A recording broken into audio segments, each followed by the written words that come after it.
నీలో యేసయ్య ప్రత్యక్షం అవ్వాలంటే ఎట్లా ప్రత్యక్షం అవుతాడు? ప్రేమ ద్వారానే. ప్రేమ లేకపోతే నీలో యేసయ్య ఉన్నాడని ఎట్లా చెప్తాము? నీ భార్యనే నువ్వు ప్రేమించలేకపోతే నువ్వు ప్రభుని నమ్ముకున్నవాడు ఎట్లా అవుతావయ్యా? నీ పిల్లల్ని నువ్వు ప్రేమించలేకపోతే నువ్వు ప్రభుని నమ్ముకున్నవాడు ఎట్లా అవుతావయ్యా? మీ ఆడబిడ్డనే నువ్వు ప్రేమించలేకపోతే నువ్వు ప్రభుని నమ్ముకున్నావు ఎట్లా అవుతావమ్మా నువ్వు? ఏంది నవ్వుకుంటున్నారు? మీ ఆడబిడ్డ మీదనే ఓ రాసి రంపాలు పెట్టు కస కస కస కస కస కస కస అంటుంటే నువ్వు వాళ్ళు చర్చకు వచ్చి నేను యేసు బిడ్డ, నువ్వు యేసు బిడ్డవా? ఎవరు చెప్పాడు?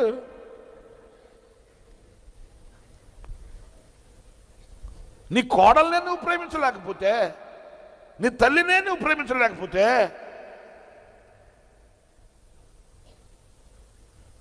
అసలు యేసయ్య మన దేవుని రూపమే.